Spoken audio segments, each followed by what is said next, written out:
નમસ્કાર, જય હિન્દ, જય ભારત, જય માતાજી, જય ક્ષાત્ર ધર્મ, જય ભવાની. દરેક દર્શક મિત્રોને મારા જય માતાજી.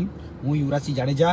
આજરોજ ખાસ કરીને જે સોશિયલ મીડિયા ઉપર અલગ અલગ ચર્ચાઓ છે, જે વાતાવરણ છે એના વિશે અને આગળ શું થઈ શકે, શું કરવું જોઈએ એના વિશે થોડીક મારા અનુભવના પ્રમાણે થોડી વાતચીત કરવા માટે આજે તમારા સમક્ષ ઉપસ્થિત થયો છું.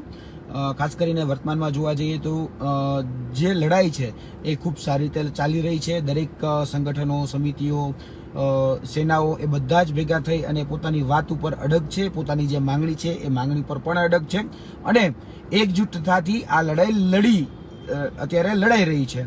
ત્યારે મારે ખાસ કરીને બે ત્રણ બાબતો ઉપર ધ્યાન દોરવાનું કે આપણે એક બાબત હંમેશા ખાસ ધ્યાન રાખવાની છે કે બીજા કોઈ સમાજને આપણા કારણે અથવા તો આપણી હરકતો કે આપણા કાર્યોને કારણે એને નુકસાન ન પહોંચે એનું ખાસ ધ્યાન રાખવાનું છે. કેમ કે આજે બે ત્રણ વિડીયો એવા આવ્યા હતા ફરીથી કે આપણે કોઈ સમાજના કોઈ વ્યક્તિ પાસે માફી મગાવતા હોય કે અથવા તો કોઈ પણ વ્યક્તિ કહી શકાય કે સોશિયલ મીડિયા ઉપર જ્યારે અલગ અલગ વાત કરતો હોય તો આપણે એની સાથે પણ અભદ્ર ભાષામાં વાત કરતા હોઈએ છીએ.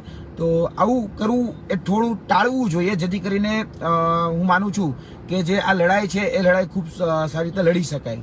કેમ કે જે લોકો અત્યારે આ લડાઈને જે રીતે હેન્ડલિંગ કરી રહ્યા છે, જે લોકો આ લડાઈ ચલાવી રહ્યા છે, જેમાં મોટા ભાગે એવું ચોક્કસપણે હું માનું છું કે આ લડાઈ અત્યારે પણ સ્વયંભૂ લડાઈ રહી છે. ક્ષત્રિય સમાજ આને લડી રહ્યો છે અને ક્ષત્રિય સમાજ એ ખૂબ પરિપક્વતાથી જો આ લડાઈ લડે છે તો ચોક્કસપણે એમને ન્યાય મળવાની પૂરેપૂરી સંભાવનાઓ છે. હજી પણ ખૂબ મોડું નથી થયું, કેમ કે હજી પણ સમય છે. આવતીકાલે 19 તારીખ છે અને 19 તારીખે એ ફોર્મ ભરવાનો છેલ્લો દિવસ છે.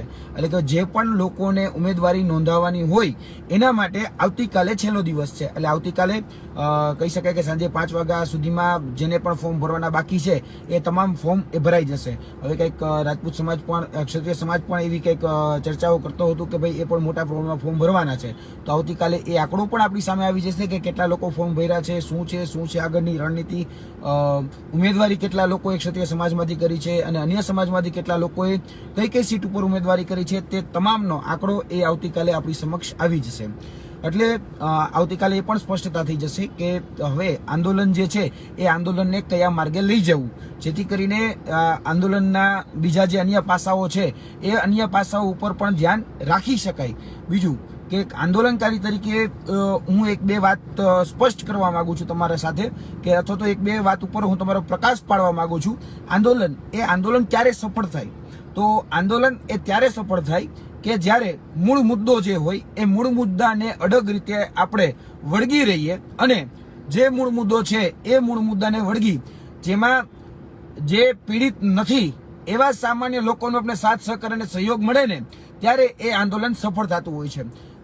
હું તમને જો વાત કરું તો ધારો કે પેપર લીકેજ ઉપર જ્યારે કોઈ પણ બાબતની વાત આવતી તો ત્યારે એમાં સામાન્ય લોકો પણ ઇન્વોલ્વ થતા. સામાન્ય લોકોને પણ એવું થતું કે ભાઈ અમારી સાથે છળ થયું, અમારી સાથે કપટ થયું, અથવા તો અમે છેતરાઈ ગયા, અથવા તો અમારા બાળકો છેતરાઈ ગયા, ભવિષ્યમાં આ જે બાબત છે એ અમને પણ સ્પર્શી શકે છે. ત્યારે એ આંદોલનમાં સામાન્ય લોકો જ્યારે જોડાતા, જે આંદોલનથી ખરેખર પીડિત નથી છતાં પણ એમને એવું લાગતું કે ભાઈ જે લોકો એટલે કે જે આંદોલનકારી છે એ આંદોલનકારી જે પોતાની વાત મૂકી રહ્યા છે, એટલે કે પીડિત વર્ગ જે પોતાની વાત મૂકી રહ્યો છે એ વાતમાં તથ્ય છે, એ વાતમાં સત્ય છે.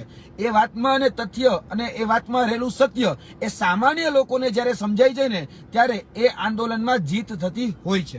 એટલે પહેલી વહેલી વાત એ હંમેશા ધ્યાનમાં રાખજો કે આંદોલન જે છે એ આંદોલનમાં જોવા જઈએ તો સૌથી વધારે કહી શકાય કે મહત્વનો મુદ્દો છે કે સામાન્ય લોકો, જે ખરેખર આનાથી પીડિત નથી, તો એને પણ આ વાત સ્પર્શ થવી ખૂબ જરૂરી છે. એટલે આનું જે એંગલ છે એ એંગલને વાઇડ કરવાની જરૂર છે એવું હું સ્પષ્ટપણે અત્યારે માની રહ્યો છું. કેમ કે આ ફક્ત ક્ષત્રિય સમાજનો મુદ્દો ન રહેવો જોઈએ કે ભાઈ આ તમામ બહેનો દીકરીઓનો મુદ્દો રહેવો જોઈએ. કેમ કે જે રજવાડાઓ હતા એ રજવાડાઓ મોટા પ્રમાણમાં હતા, એમાં નાજ નહીં. મોટા પ્રમાણમાં ક્ષત્રિય સમાજ એમાં રાજ કરતું હતું, એમાં પણ ના નહીં. પરંતુ જે રૈયતો હતી, જેની આપણે રજવાડાઓની જે વાત કરી રહ્યા છીએ, એ રજવાડાઓમાં ઘણા અન્ય જ્ઞાતિના પણ જે કહી શકાય કે જે લોકો હતા એ રાજ કરી રહ્યા હતા, અન્ય રાજાઓ પણ હતા. તો એમને પણ સાથે લેવાની જરૂર છે, અન્ય રજવાડાઓને પણ સાથે લેવાની જરૂર છે. તેની સાથે સાથે સૌથી મહત્વની વાત જો કોઈ હોય તો એ છે કે જે પણ વ્યક્તિ પોતાની વાત મૂકે છે એક એઝ એ આંદોલનકારી તરીકે અથવા તો જે પણ આ આંદોલનને હેન્ડલ કરી રહ્યા છે, જે આના ઠેકેદાર છે, તો એ વાતમાં તર્ક અને તથ્ય આવવું ખૂબ જરૂરી છે, જેથી કરીને સામાન્ય લોકો જે છે એ સામાન્ય લોકો આ વાતને સમજી શકે. આ એટલા માટે આ વાત કરવી ખૂબ જરૂરી છે. એટલે આ વાત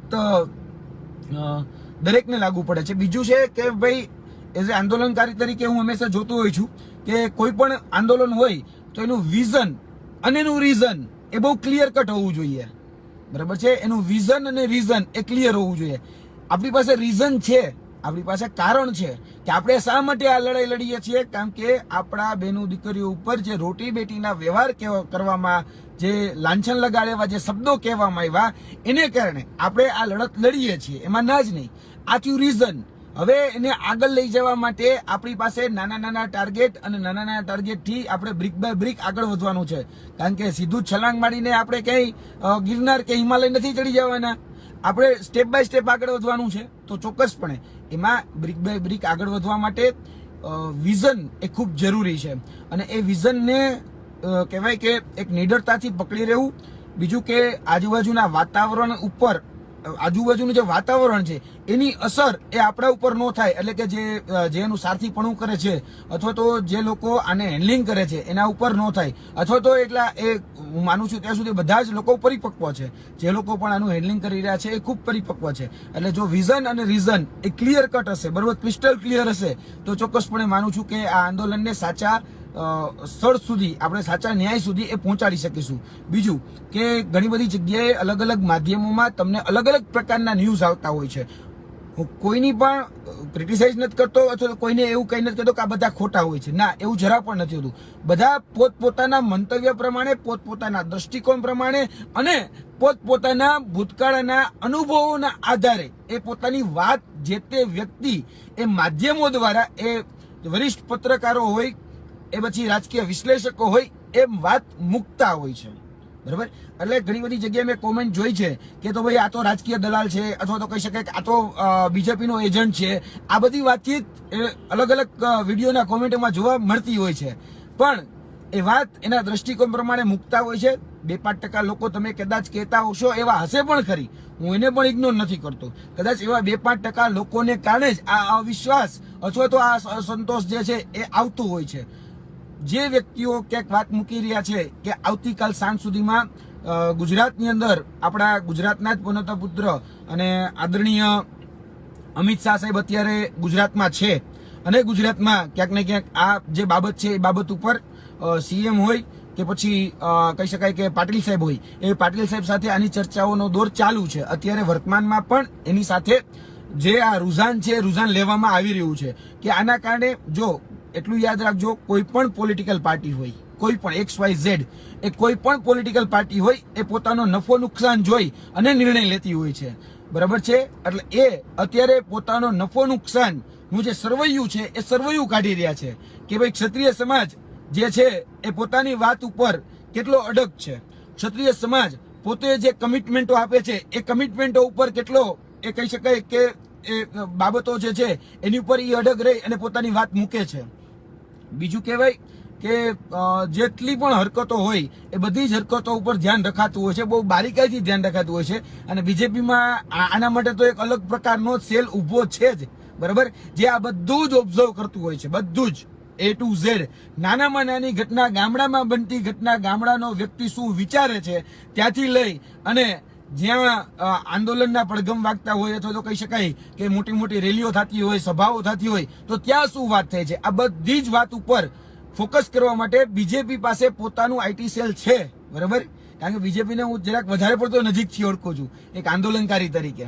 એટલે ઘર્ષણ એ મારે ભારતીય જનતા પાર્ટીના ઈશારે જે પોલીસ ઘર્ષણ કરતી હોય સૌથી વધારે રહ્યું છે.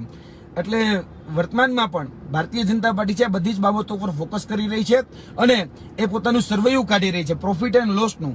જો પ્રોફિટ એન્ડ લોસમાં બહુ વધારે પડતા માર્જિનમાં કંઈ વાંધો નથી આવતો તો એ પોતાના જે ઉમેદવાર છે એ ઉમેદવારને હટાવશે નહીં.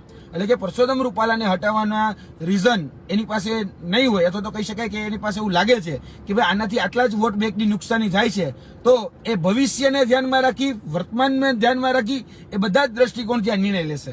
એટલે જે પત્રકારો તમારી પાસે જે પણ બાબતો સ્પીરસી રહ્યા છે, એ પછી રાજકોટનું કહી શકાય કે બહુ પ્રતિષ્ઠિત અખબાર હોય અકીલા, કે પછી અહીંના અમદાવાદના જે મુખ્ય જે માધ્યમો છે એ માધ્યમો તમારા પાસે ડિજિટલ કે પ્રિન્ટ, એ બધા જ માધ્યમો તમારા પાસે જે વાત પહોંચાડતા હોય છે એ એના અનુભવોના આધારે પહોંચાડતા હોય, કારણ કે એને સૌથી વધારે બીજેપીને નજીક જોઈ છે.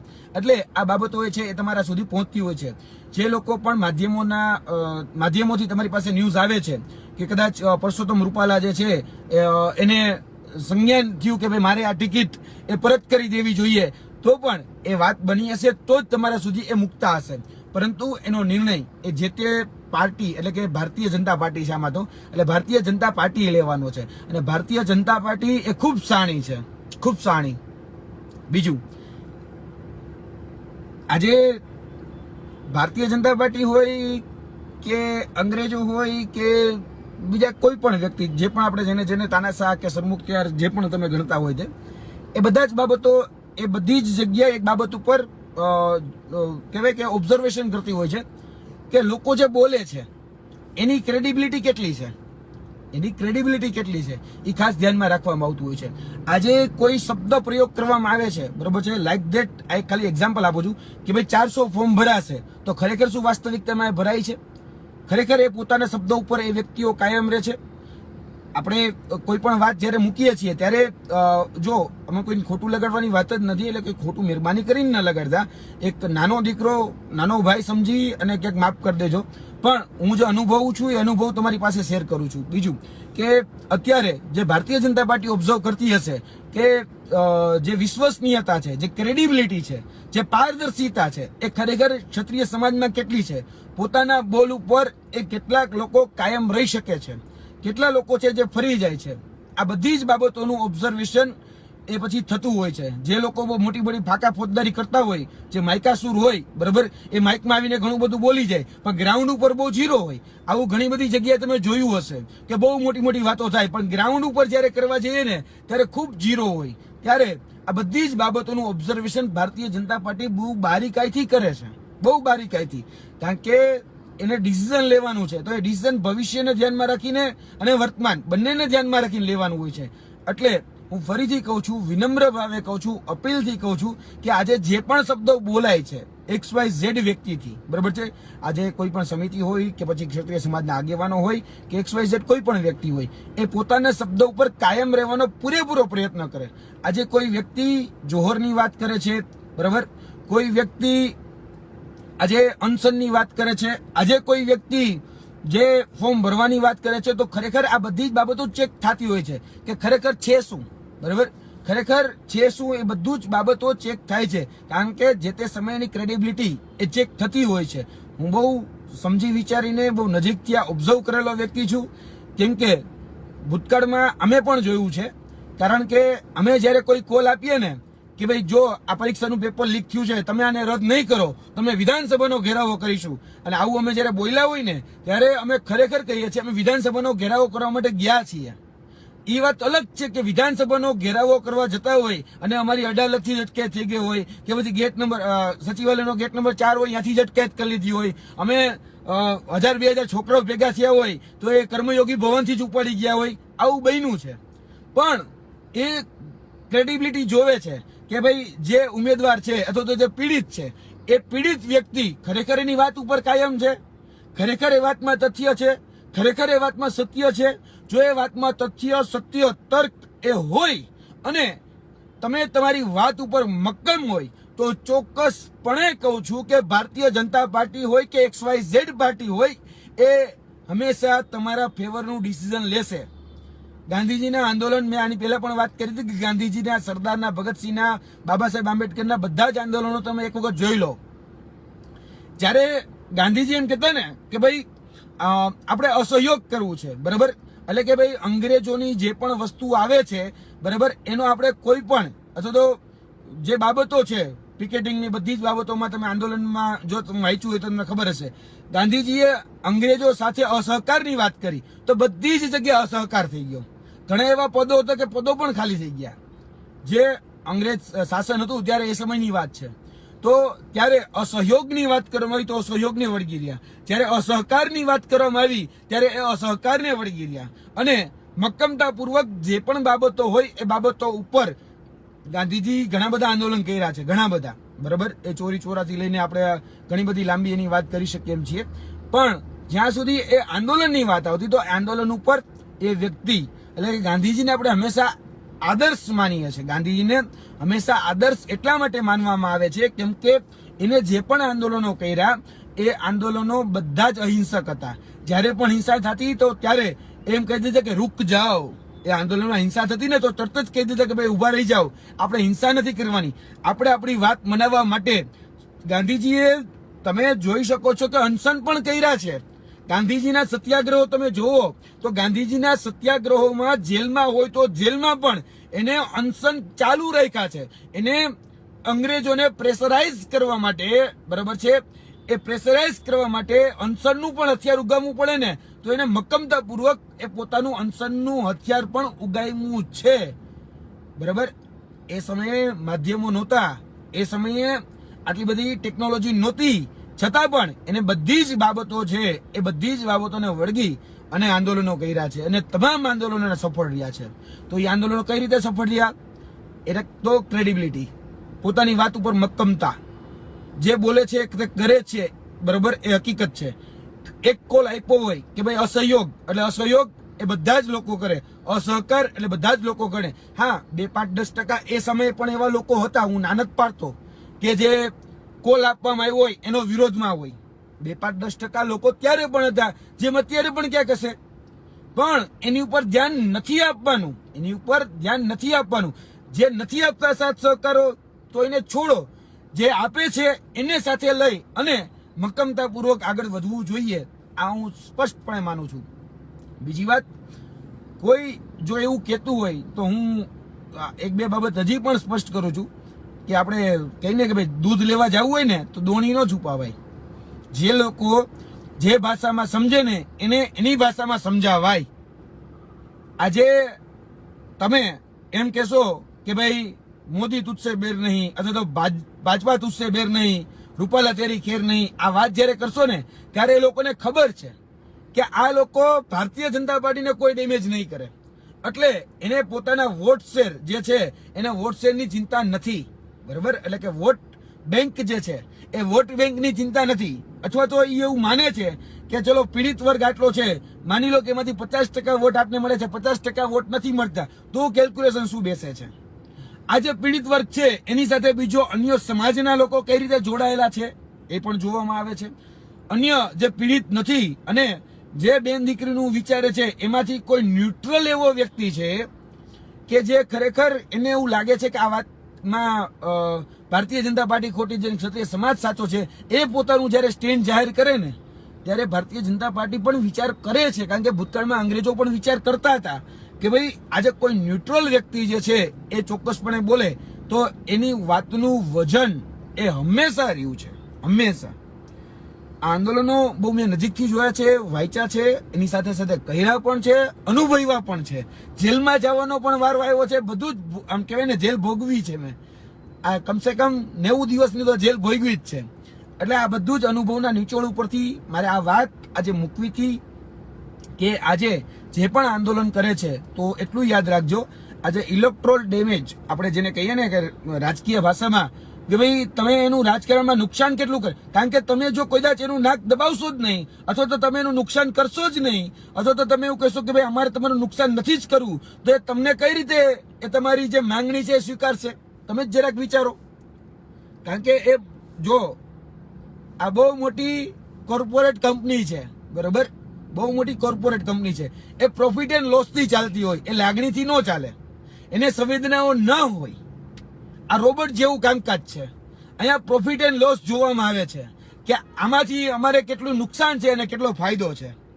આ એક સમાજને કારણે જો બીજો અન્ય સમાજ કેટલો ભેગો થાય છે તો ઈ પણ અત્યારે બધા જ લોકો, કદાચ તો તમારા સુધી મેસેજ પણ નહીં પહોંચતા હોય, પણ ભારતીય જનતા પાર્ટી એ પણ ગણિત કરે કે ભાઈ એક સમાજ નારાજ થાય છે તો બીજો કેટલો સમાજ જે છે એ ભેગો થાય છે. ક્ષત્રિય સમાજની સામે બીજો એવો કયો સમાજ છે કે જે આપણને ફાયદો કરી શકે એમ છે? એને મળવાનું કરો, એની સાથે ચર્ચાઓ કરો, એમાંથી આપણે કેટલો ફાયદો લઈ શકાય. આ બધું જ જે સમીકરણો છે ને એ ભારતીય જનતા પાર્ટી ગોઠવતી હોય છે. બરાબર? આ ભારતીય જનતા પાર્ટી છે, આ કોર્પોરેટ કંપની જે હોય એના જેવું શાસન છે. ભૂતકાળમાં ઈસ્ટ ઇન્ડિયા કંપની હતી, અત્યારે આપણી પાસે આ કોર્પોરેટ કંપની જેવું શાસન અત્યારે ચાલી રહ્યું છે. એટલા માટે ચાલી રહ્યું છે કારણ કે એને સત્તામાં રહેવાનું છે. એને સત્તા માટે કહેવાય ને બાય હુક ઓર ક્રુક એ ગમે એ કરશે. બાય હુક ઓર ક્રુક ગમે એ કરશે. એટલે આજે ચૂંટણી જીતવા માટે એ બધા જ સમીકરણો, કારણ કે બધા જ બરાબર છે. આજે ખંધા રાજકારણીઓ છે, ખંધા જે પણ ભારતીય જનતા પાર્ટીમાં આજે મોટા મોટા પદ ઉપર કે મોટા જે જગ્યાએ બેઠા છે ને એ ખંધા રાજકારણીઓ છે. અને ખંધા રાજકારણીઓએ એમ કહેવાય ને એટલી જાડી ચામડીઓ કે તમે ચીટલો તો ભરી જ ન શકો. તમે એમ કહો કે હું આને ચીટલો ભરું છું, પણ એની મજા લેતા હોય છે. અને મજા લેતા હોય છે કે આમાંથી હવે બીજું શું નીકળી શકે, અથવા તો એ થકવી દેતા હોય છે કે ભલે તારે ભરવો છે ને ચીટલો ભરી લે, પણ અમને કઈ ફેર નહીં પડે. એટલે આ ખંધા રાજકારણી હોય છે. ચામડી જે છે ખૂબ જાડી હોય છે. એની સામે લડવાનું છે. એક ચોક્કસ યોગ્ય રણનીતિ, એક ચોક્કસ વ્યૂહરચના, એક સંપૂર્ણ ન્યાય અપાવી શકેલી સક્ષમ છે. 19 તારીખ કાલે છે. ફોર્મ ભરવાની છેલ્લી તારીખ કાલે છે, પણ ફોર્મ પાછી ખેંચવાની તારીખ એ 22 છે. એ 22 તારીખ સુધીમાં આપણે જો કંઈક કમાલ કરી નાખીએ, અથવા તો કંઈક ચમત્કાર કરી નાખીએ, અથવા તો કશું કંઈક એવું કરીએ કે જેથી કરીને ખરેખર ભારતીય જનતા પાર્ટીને એમ થઈ જાય કે અમારે પરસોત્તમભાઈ રૂપાલાને જો નહીં હટાવીએ તો અમારે આવડું બધું નુકસાન છે, તો 110% કહું છું કે જ્યારે એના નુકસાનનો સવાલ આવશે ને ત્યારે બધી જ તમારી માંગણી સ્વીકારશે. આજે ઓબ્ઝર્વ કરવું હોય તો નજીકના જ સમયમાં થયેલું ખેડૂત આંદોલન એ ઓબ્ઝર્વ કરી લો, એ સમજો. આજે ખેડૂતો પોતાની વાત સાથે અડગ હતા, મક્કમ હતા, મજબૂત હતા. બરાબર? ખેડૂતો શહીદ પણ થયા. એ જે સિંધુ બોર્ડર હતી ત્યાં શહીદ પણ થયા, પણ છતાં પણ એ પોતાની વાત ઉપર મક્કમતાપૂર્વક એ અડી ગિર્યા. એ જ્યારે અડી ગિર્યા ત્યારે એ 3 કૃષિ કાયદા પાછા પણ ખેંચાણા. ઘણા બધા લોકો એના વિરુદ્ધમાં જે પ્રોપરગેન્ડા, મેન્યુપ્યુલેટ જેટલું કરવું એટલું ઘણું બધું ચલાવ્યું, જેને આપણે ગોદી મીડિયા કહે છે. ગોદી મીડિયાએ પણ ઘણું બધું ચલાવ્યું. છતાં એમાં એક સારી બાબત હતી. એ સારી બાબત હવે આપણે એટલે કે રાજપૂત સમાજે સ્વીકારવાની જરૂર છે. એ સમયે ખેડૂત આંદોલનમાં જે લોકો આંદોલન કરતા હતા તો ત્યાં એક જે શિક્ષિત વર્ગ હતો, શિક્ષિત વર્ગ, બરાબર, એક પોતાનું એનજીઓ ચલાવતો હતો. એનજીઓનું નામ ભૂલું છું અત્યારે, પણ એ એનજીઓ ચલાવતો હતો. એ બધા જ પોતાના કામકાજ મૂકી અને એ ખેડૂતો સાથે આવી અને જે ટેકનિકલ મદદ હોય એ બધી જ ટેકનિકલ મદદ કરતો હતો. આજે નાની મોટી રીલ બનાવી અને એ સોશિયલ મીડિયાના માધ્યમથી ક્રાંતિ લાવી, જાગૃતતા લાવવાના કામ એ જે તે સમયે એક એનજીઓ કરેલા હતા. તો આપણા પણ રાજપૂત સમાજમાં પણ જો એવા કોઈ લોકો હોય તો ચોક્કસપણે કહું છું કે છેવાડાના વ્યક્તિ સુધી સાચી વાત પહોંચે એના માટેનું એક બ્રિજ ટેકનિકલી જે પણ શાર્પ લોકો છે એ ટેકનિકલી શાર્પ લોકોએ આમાં મદદ કરવી જોઈએ. જે આંદોલન ચાલે છે જેમાં કોઈ પણ વ્યક્તિ નેગેટિવિટી ફેલાવતું હોય તો એ નેગેટિવિટી બહુ દૂર સુધી ન ફેલાય તો એના માટે પણ ટેકનિકલી જે શાર્પ વ્યક્તિ છે એ અટકાવી શકે છે. તો એ માટેની પણ તમારે પોતાનું તમારું સોશિયલ મીડિયા એ જાતે જ બનવું પડશે. તમારે તમારું માધ્યમ એ જાતે જ બનવું પડશે. એક સમય કદાચ એવો પણ આવી શકે કે જ્યારે તમને કોઈ માધ્યમો સાથ ન આપે ત્યારે તમારી પાસે તમારું પોતાનું માધ્યમ હોવું જોઈએ. આજે મારી પાસે કદાચ આ ફેસબુક છે તો ફેસબુકના માધ્યમથી હું મારી વાત મૂકી શકું છું. એ જ રીતે પોતાની વાત મૂકવા માટે પોતાની જે તર્ક છે, પોતાનું જે તથ્ય છે, પોતાનો જે દ્રષ્ટિકોણ છે, પોતાની જે નજરિયો છે એ નજરિયો મૂકવા માટે પણ આજે તમારી પાસે તમારું માધ્યમ હોવું જોઈએ. એટલે જે રાજપૂત સમાજની અંદર, જે ક્ષત્રિય સમાજની અંદર જે લોકો કહેવાય કે ભાઈ એ ટેકનિકલી જ્ઞાન ધરાવે છે એવા જ્ઞાન ધરાવનાર લોકોએ આમાં મદદ કરવી જોઈએ, કારણ કે અત્યારે સોશિયલ મીડિયાનો જમાનો છે, સોશિયલ મીડિયાની સદી છે, અને સોશિયલ મીડિયાની જ્યારે સદી છે ત્યારે તો સોશિયલ મીડિયાનો સાચા રસ્તે જો ઉપયોગ થશે, અને આપણે જો કદાચ માની લો, હું એક અનુમાન લગાડીને કહું છું કે માની લો કે અત્યારે કદાચ ટિકિટ રદ નથી થતી, તો આગળના દિવસોમાં કઈ રીતે ડેમેજ કરી શકાય, કારણ કે જ્યારે નાની નાની કોન્સ્ટિટ્યુશન છે, જ્યારે માની લો કે નાની વિધાનસભા છે, વિધાનસભાની અંદર જવા દો, હું એમ કહું છું જિલ્લા પંચાયત છે કે તાલુકા પંચાયત છે, તો એમાં એક સીમિત નાનો વિસ્તાર હોય છે, તો એ નાના વિસ્તારમાં પણ આપણે ડેમેજ કરી શકીએ. બરોબર, આ વાત યાદ રાખજો, કારણ કે ટીપે ટીપે સરોવર ભરાય, બ્રિક બાય બ્રિક આગળ વધાય. છલાંગ જે મારવાની વાત છે, બરોબર, કદાચ એ છલાંગ નથી લાગતી તો આપણો પ્લાન બી એ તૈયાર હોવો જોઈએ કે ભવિષ્યમાં આપણે શું કરી શકીએ.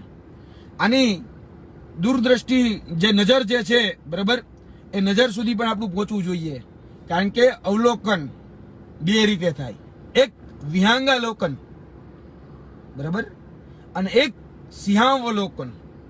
તમે કયું અવલોકન કરો છો એ તમારા ઉપર છે. હું બંને અવલોકન સાથે ચાલુ છું. મેં આજથી જ ચાલુ કરી દીધું કે હું કઈ રીતે ડેમેજ કરી શકું, તો એના માટે મેં આજે જ મારી રણનીતિ ઘડી અને હું નીકળી પડ્યો છું. મને ખબર છે કે પોલિટિકલ પાર્ટીઓને ડર શેનો લાગે, પોલિટિકલ પાર્ટીને ડર એ પોતાની વોટ બેંકનો જ લાગે છે. તો ત્યારે એ વોટ બેંકને ડેમેજ કરવા માટે પછી ઘણા લોકો પછી આવશે કેવા બધા કે આ તો રાજકારણ થઈ રહ્યું છે. તો યાદ રાખજો, આજે તમારા ઘરે એક કઈ ચાની પત્તી આવશે ને કે કઈ ખાંડ આવશે ને એ રાજકારણ જ નક્કી કરે છે. કારણ કે ટીવીમાં કોની એડવર્ટાઇઝમેન્ટ આવશે, કરિયાણામાં કઈ ચા વેચાશે, એ બધું જ નક્કી કોણ કરે છે? એ રાજકારણ નક્કી કરે છે. આજે તમે કયા કપડાં પહેરશો એ પણ રાજકારણ નક્કી કરે છે. આજે તમે થાળીમાં શું જમશો એ પણ રાજકારણ નક્કી કરે છે. બરાબર, એટલે કદાચ આ દૂરદ્રષ્ટિની વાત એ ઘણા લોકોને નહીં સમજાય, પણ મને સમજાણી છે તો હું મારી વાત ઉપર મક્કમ છું. જ્યારે કોઈ પણ સ્ટેજ ઉપર હું પોલિટિકલ પાર્ટીમાં હોય, એ પાર્ટીનો ખેસ પહેરી કે માથે ટોપી પહેરી અને મારા પોલિટિકલ વિચાર મૂકતો હોય ને તો હું રાજકારણી છું. પણ આજે જે સ્ટેજ ઉપર હું મારા સમાજની વાત કરતો હોય, મારા સમાજના હિતની વાત કરતો હોય, મારા સમાજના સુખ દુઃખના સાથે હું ઊભો હોય, તો હું ત્યારે હું સામાજિક છું. આ વાત હંમેશા યાદ રાખવી જોઈએ. અને મેં મારી આ સામાજિક જવાબદારી, મારો આ સામાજિક ધર્મ એ નિભાવ્યો છે. હજી પણ હું મારો સામાજિક ધર્મ એ નિભાવીશ. મને કદાચ નીચે બેસવું પડે તો પણ સમાજ માટે હું નીચે બેસવા, એટલે કે રોડ ઉપર બેસવા માટે પણ તૈયાર છું. મારી એટલી ખાનદાની કે મારી એટલી કુમારી છે કે મારા સમાજ માટે મારે ઘસાઈ જવું પડે તો પણ મારી તૈયારી છે. આ સમાજ માટે મારે સાબુ બનવું પડે, એટલે કે બીજાને ઉજળા કરવા પડે, મારે જો ઘસાઈ જવું પડે તો એના માટેની પણ મારી તૈયારી છે. કારણ કે સમાજના સ્વાભિમાનને ઠેસ પહોંચી છે તો એક સમાજનું બાળક છું, એક સમાજનો હું નાનો અંશ છું, તો એ અંશના ભાગરૂપે મને પણ ઠેસ પહોંચી છે. બરાબર, તમારે પણ રાજકીય વિચારો ઘણા બધા હોઈ શકે છે, એમાં ના જ નથી. તમે આજે 18 વર્ષના થઈ ગયા, બરાબર, તો તમે પણ જતા હશો ને વોટ નાખવા, ત્યારે તમારી પણ કોઈ રાજકીય વિચારધારા હશે. બરાબર, હું એને પણ નકારતો નથી, હશે, એમાં ના જ નહીં, હોવી જ જોઈએ. આજે એ મતદાનનો અધિકાર એ આપણા બંધારણથી મળ્યો છે, અને બંધારણથી જે આપણે અધિકાર મળ્યો છે એનું 100% પાલન કરવું જોઈએ. 100% વોટ નાખવા તો જવો જ જોઈએ. આ મત સાથે હું છું. વોટ નાખવા એટલે આપણો મત એ આપણે સહમત છીએ કે અસહમત છીએ એ આપણે એમાં મતદાન કરવું એ ખૂબ આવશ્યક છે. કોઈ આજે વાત કરે છે ને કે આપણે તો મતદાન નહીં કરીએ, આપણે તો નોટામાં મત નાખીશું, બરાબર, હું એને યોગ્ય નથી ગણતો. કારણ કે આ લોકશાહીના પાવન પર્વમાં આપણે જેને ચૂંટીને મોકલતા હોઈએ છીએ, જે નેતાઓને, એ નેતાઓ આપણા ભવિષ્ય નિર્ધાર, આપણા ભવિષ્યમાં આગળ શું થઈ શકે એ પોલિસી મેકિંગ એ રાજનેતાઓ કરે છે.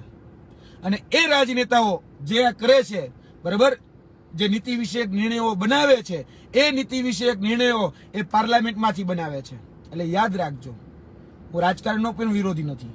જે યુવાનો આજે કહે છે કે રાજકારણમાં જવું જોઈએ કે ન જોઈએ, હું હંમેશા કહું છું યુવાનોને કે રાજકારણમાં જવું જ જોઈએ. આજે તમારી પાસે કોઈ સારો ઉદ્દેશ્ય છે, સારી બાબતો છે, અથવા તો તમે કોઈ એવી કલ્પના લઈને ચાલો છો કે ભવિષ્યમાં એ કામમાં લાગે, તો રાજકારણ કરવું જોઈએ. બરાબર. હું રાજનેતા કરતા લોકનેતા તો વધારે છું, એટલે મને ખબર છે, કારણ કે હું લોકોના દિલમાં વસેલો છું. હું રાજનેતા કદાચ નહીં બની શકું, પણ લોકનેતા તો બની જ ગયો છું. મારા માટે રાજનીતિ કરતા મેં જેને સૌથી વધારે પ્રાધાન્ય આપ્યું છે ને, એ લોકનીતિને આપ્યું છે. લોકનીતિ મારા માટે રાજનીતિ કરતા એ લોકનીતિ સૌથી વધારે મોટી છે. અને આજે પણ કહું છું કે પરસોત્તમ રૂપાલા વાળો વિવાદ જે એનો વાણી વિલાસ થયો, એ કઈ જગ્યાએ થયો ભાઈ? યાદ કરો એ દિવસો, યાદ કરો એ 23 તારીખની સાંજ, જ્યારે કોઈ સમાજના કાર્યક્રમમાં ગયા, ત્યારે એ સમાજને સારો દેખાડવા માટે એને ક્ષત્રિય સમાજને નીચો દેખાડ્યો. ત્યારે ને આજે એને શા માટે ત્યાં જવું પડ્યું? આજે એ સમાજને એને વોટ લેવાતા ને, એને વોટ લઈને તો નેતા જ બનવાનું હતું ને. આજે તમારા બધા માટે નીતિ જ બનાવવાની હતી ને. તો એમાં રહેલી જે મનસા, એમાં રહેલી જે દૂષણ અથવા તો સડો, એ અચાનક જ બહાર આવ્યો. બરાબર. માતાજી આ ભૂલ કરે, કારણ કે જીભે સરસ્વતી બેસે છે, તો સરસ્વતી આ ભૂલ કરાવી છે. તો જાણી જોઈને સમજી વિચારીને જ કરાવી હશે. જેમ કુંભકર્ણને પણ કરાવી હતી, એને તો ઇન્દ્રાસન જોતું હતું, પણ મળ્યું નિંદ્રાસન. કેમ? કારણ કે સરસ્વતીએ આવી ભૂલ કરાવી. પછી મહાભારતનો પણ એક કિસ્સો છે, જ્યારે કૃષ્ણ કે છે, બરાબર, ભીષ્મ પિતામહ માટે. તો આજે આપણી માતા બહેનોનું, એના સ્વાભિમાનનું, એના સ્વમાનનું જ્યારે ચીરહરણ થયું હોય ને, ત્યારે બેસી ન રહેવાય, ત્યારે બેસી ન રહેવાય. આ લોકશાહીમાં આપને વિરોધ કરવાનો અધિકાર છે. આપણે લોકશાહીની ઢબે એ વિરોધ કરવો જ જોઈએ. હજી કહું છું, વિરોધ માટે ઘણા બધા રચનાત્મક કાર્યક્રમો છે. એ રચનાત્મક કાર્યક્રમોને જીવનમાં ઉતારો. એ રચનાત્મક કાર્યક્રમો પ્રમાણે જો કાર્ય કરો તો ચોક્કસપણે કહું છું કે સમાજમાં જાગૃતતા આવશે, એની સાથે સાથે અન્ય સમાજમાં પણ જાગૃતતા આવશે, અને તમારી વાત એ લાંબા લોકો સુધી પહોંચશે. એટલે રચનાત્મક કાર્યક્રમો આપો, અને આ રચનાત્મક કાર્યક્રમો ઘણું બધું મોટું પરિવર્તન લાવી શકે છે, ઘણું બધું મોટું. આજે જે પણ લોકો જે પણ શબ્દ બોલો છો, એ શબ્દ ઉપર કાયમ રહ્યો.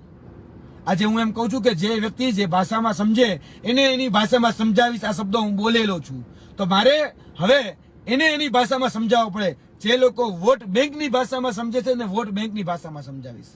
જે લોકો જે ભાષામાં સમજે એ ભાષામાં આપણે સમજાવવા જોઈએ. ગાંધીજી અંગ્રેજોને એમ કહેતા કે અમે અસહકાર કરીશું, તો અસહકારની ભાષામાં સમજાવવા. ગાંધીજીએ જે વસ્તુઓ આવતી અંગ્રેજોની એ લેવાની બંધ કરી દીધી, અને કહી દીધું કે અમે અસહયોગ કરીશું, તો એને અસહયોગ આંદોલન પણ ચલાવ્યું. એટલે આ રીતે લડત લડાતી હોય છે. આપણા સ્વાભિમાનની લડત છે આ, આપણા સ્વમાનની લડત છે આ. આપણે કઈ વધારે તો માગી નથી રહ્યા ને. આપણે એવું તો નથી કહેતા કે 562 દેશી રજવાડા અમને પાછા આપી દે, એવું તો નથી કહેતા ને. જે વ્યક્તિએ ટીકા ટિપ્પણી કરી છે, તો એના માટે આપણે શું માંગણી કરીએ છીએ? ખાલી એની ટિકિટ રદ કરો એટલું જ. એની માફી તો આ જ છે, બીજી માફીની જરૂર શું છે? ખાલી ટિકિટ રદની જ વાત કરીએ છીએ, વધારે કઈ માંગણી નથી કરતા. બાકી એમ કહી શકતા હતા કે એને જેલમાં પૂરી દો. કેમ? કારણ કે એક વ્યક્તિએ ખાલી આદરણીય નરેન્દ્ર મોદી સાહેબની અટક ઉપર ટિપ્પણી કરી હતી, તો એનું સંસદ સભ્ય પદ જતું રહ્યું હતું. તો અહીંયા તો આખા ક્ષત્રિય સમાજની જે અસ્મિતા હતી, જે ગરિમા હતી, એની ઉપર વજ્રઘાત કરવામાં આવ્યો છે. કે રોટી બેટીના વ્યવહાર અંગ્રેજો સાથે કરવામાં આવ્યા, મહારાજાઓના. કર્યા જ કોઈ નથી કર્યા ને. તો બોલો ને, કેમ બોલતા નથી? કેમ દિવસે દિવસે બધું શાંત પડતું જાય છે? હું જગાડું છું કે શાંત ન પડવા દો. આજે કદાચ 250 પોણા 300 જેટલા સોશિયલ મીડિયામાં ગ્રુપ છે. હું રોજ સવારે જેટલા પણ ન્યૂઝ આવે ને, જેટલા પણ, એ બધા જ સમાચારોના ન્યૂઝ કટિંગ ભેગા કરું. ઉઠીને પહેલા કલાકે એ કામ કરું કે ગુજરાતના જેટલા પણ પ્રિન્ટ મીડિયાના છે, એમાં પ્રિન્ટ મીડિયામાં ક્યાં ક્યાં સમાચારો આવ્યા છે, ડિજિટલ મીડિયા છે તો ડિજિટલ મીડિયામાં ક્યાં ક્યાં સમાચારો આવ્યા છે. સવાર પડે જોઈ લેજો. જેટલા પણ ગ્રુપમાં હું એડ છું, બધા જ ગ્રુપમાં મારા મેસેજ હશે, એક સાથે હું બધા જ મૂકી દઉં. જે પણ મારાથી થઈ શકેલી જાગૃતતા હું પણ લાવું. મારા સ્ટેટસના વ્યુઅર એ 8-9 હજાર ડેલીના હોય છે, તો મારા સ્ટેટસમાં એ વાત રાખું છું કે જેથી કરીને 8-9 હજાર લોકો સુધી પણ આપણો મેસેજ પહોંચે, આપણી વાત પહોંચે. તો આજે તમે પણ જાગૃત કરી શકો. વેણુભાઈ પુરોહિત કહેતા ને, જે 7મા ધોરણની કવિતા હતી કે ભાઈ કોક તો જાગે, કોક તો જાગે, કોક તો જાગે, કોક કોણ જાગે, તું જ જો જાગે તો તું જ જાગે. આ વાત છે. એટલે જો તમે જાગી ગયા હોય તો બીજાને જગાડવાનું શરૂ કરી દો. બાકી આપણે ગાંધીજીની વાત કરી તો ગાંધીજીના સત્યના પ્રયોગમાં એવી પણ વાત છે કે તમે સૂતેલાને તો જગાડી શકો, પણ જે સૂતા હોવાનો ડોળ કરતા હોય ને, ઢોંગ કરતા હોય ને, દંભ કરતા હોય ને, એને ક્યારેય ન જગાડી શકો. આ વાત ગાંધીજીએ કરી છે. તો ખરેખર કોણ દંભ કરે છે, કોણ સૂતો હોવાનો ડોળ કરે છે, એને પણ જુઓ. આજે એ વ્યક્તિ ક્યારેય નહીં જાગે જે સૂતો હોવાનો ખાલી ડોળ કરતો હોય છે. બરાબર ને છેલ્લું વાક્ય કહી અને મારી વાણીને વિરામ આપું છું. સ્વામી વિવેકાનંદનું છે, ઉઠો, જાગો અને ધ્યેય પ્રાપ્તિ સુધી વળગા રહો. બસ આ લોકશાહીમાં આ જ છે કે ઉઠો, પહેલા ઉઠવું જરૂરી છે, પછી જાગવું જરૂરી છે, અને પછી આપણું ધ્યેય શું છે, ધ્યેય ખબર હોવી જરૂરી છે. પછી દિવસે દિવસે એમાં સ્ટેપ બાય સ્ટેપ આગળ વધવાનું છે. ભલે તમને ઘોર અંધકાર લાગે, તમને એમ લાગે કે આમાં સફળતા મળવાની જ નથી, કદાચ તમને એવું થાય તો પણ યાદ રાખજો કે સ્ટેપ બાય સ્ટેપ તમે ચાલશો ને તો ઉપરવાળો એટલું અંજવાળું આપે છે કે તમે આગળનો પગ મૂકી શકો ને એટલું તો કુદરત પરમાત્મા છે, એ પરમાત્મા એટલું તો અંજવાળું આપે છે કે તમે એક સ્ટેપ આગળ જોઈ શકો. કદાચ તમને 10 ફૂટ નહીં દેખાતું હોય, કદાચ તમને 1 કિલોમીટર દૂરનું નહીં દેખાતું હોય, પણ 1 ફૂટ આગળનું તો દેખાય છે ને. બસ ખાલી 1 ફૂટ આગળ વધો, તમે તમારા મંજિલ સુધી, જે પણ આપણો ધ્યેય છે એ ધ્યેય સુધી ચોક્કસપણે પહોંચી જશું. બસ આટલી જ વાત. વધારે કંઈ કહેવાઈ ગયું હોય તો હું એક દીકરા તરીકે, એક ભાઈ તરીકે માફી ચાહું છું. મારે કોઈને પણ ક્યારેય પણ ક્રિટિસાઇઝ કરવાનો હેતુ હોતો જ નથી. મારો હેતુ હંમેશા સાફ છે કે સમાજની અંદર જાગૃતતા આવે, સમાજમાં જે પણ બાબતો છે, જે પણ બાબતો અત્યારે ચાલી રહી છે તો તેમાં હું સમાજની સાથે ઊભો રહી મારું પોતાનું જે યોગદાન છે એ યોગદાન આપતો રહું. હું આંદોલનકારી છું, એમાં ના જ નથી પડતો, હું સ્વીકારું છું. અને આંદોલનકારી તરીકે મેં જે અનુભવ્યું છે, મેં જે જાણ્યું છે, સ્વીકાર્યું છે, એને હું તમારા સુધી પહોંચાડતો રહું છું. કદાચ તમને મારો વિચાર સારો લાગે પણ ખરી, અને કદાચ ન પણ લાગે તો બંધારણને આપણે અભિવ્યક્તિ આપી છે કે કદાચ તમે અસહમત પણ હોય તો તમે તમારી અસહમતિ પણ દર્શાવી શકો છો, દર્શાવી પણ શકો છો. તમે સહમત હોય તો તમે એ તમારી સહમતિ પણ દર્શાવી શકો અને દર્શાવી શકો છો. બસ આટલી જ વાત. બરાબર. જય હિન્દ, જય ભારત, જય માતાજી.